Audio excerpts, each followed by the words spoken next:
Okay, so just that little review on gravitational field constant and such, and looking at it places outside the surface of the Earth. Now we're going to look at our general form of gravitational potential energy. Excuse me. First of all, we've talked about this briefly before, that you can find work or you can find energy, remember we did spring energy, by looking at a force distance graph. So if you had just a general situation where you applied a constant force over a distance, right, you could find the work done, which is just the change in energy, by the force, like it's the area underneath, which in this case is a rectangle. It's really nice. Now the problem is, and of course this is where Sir Isaac Newton comes in and invents integral calculus, is that sometimes and oftentimes it's not a straight line, and in the case of energy it certainly is not in the case of gravitational potential energy. So if we're looking at gravity force, okay, which is G m1 m2 over r squared, and down here you've got the r, so really you're looking at an equation of something proportional to 1 over r squared, and this is what it's going to look like. Okay, a weird shape like this. Just keeping in mind, I don't want you to worry too much as you watch this because I'm not going to ask you to reproduce this. Okay, I'm just showing you where the equation's coming from. So the question is, if say you have location 1, which for example could be the surface of the Earth, and location 3 3 meters above the surface of the Earth, or say it was some other location far, far away, and we wanted to find the area in here so that we could find the energy, the change in energy. Okay, how would you find the energy of some shape like that? And like I say, Sir Isaac Newton invented integral calculus. We don't have that benefit, but I'm going to show you how it was approximated and how that leads to the equation that we use. This is awful, right? It looks awful. Please don't worry too much. But something you can do is use, like we want to find area. And one way that you can approximate the area for a weird shape like this is take the average of the forces between here and here, right, the beginning and the end, but it's not the sort of numerical mean, it's what we call a geometric average. And there's just different ways mathematicians come up with averages, and some are more accurate than others. If you think of F1 times F2 and take the square root of it, right, that would be the geometric average for those two forces, okay? And it would give us a number, not that different than the mean, but it's just another way of doing it.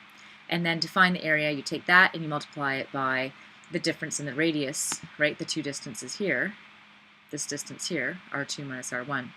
So what I'm kind of trying to do is approximate some sort of rectangle, okay, using the average height instead of the actual height, because the height changes, kind of like a trapezoid. But anyway, substituting in for F1 is their gravity forces, right? So you substitute the two formulas for gravity force. Remember, these are any two objects, any two masses, all that. I'm just coming up with a general formula. And I'm still multiplying it by r2 minus r1. And then, you work this out, what this is equal to. If you took the square root of this, you may not look that good, but really that's all it is, right? And then you could distribute distribute this big product through. And the long story short, you could end up with this equation.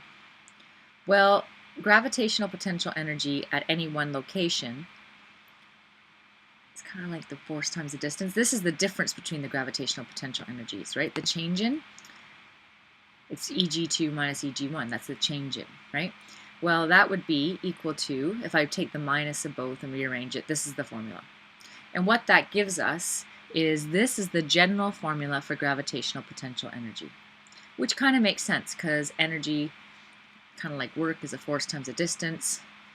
If you multiplied force times r, you would end up with this.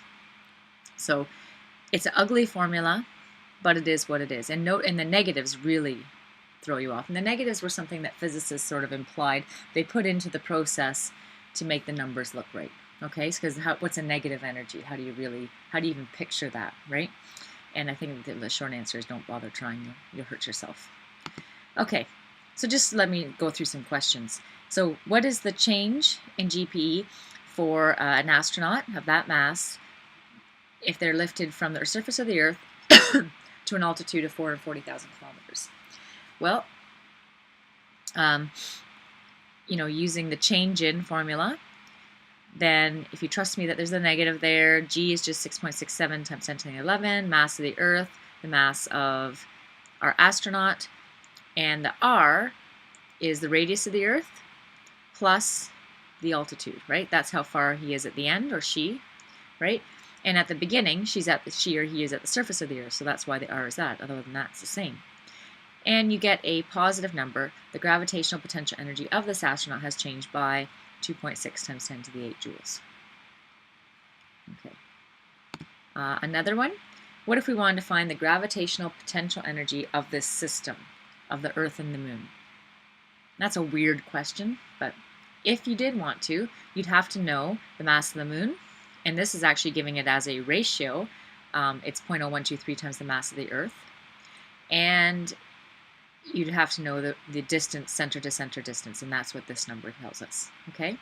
So then you just plug it into the formula. It's a negative number, it's huge, hard to understand what that actually means, and I think the negatives really take on a good meaning later on in the unit, but this is just showing you how to apply the formula in different contexts, okay? Okay, so I'm going to stop this video right here, and I'll move on to part 3.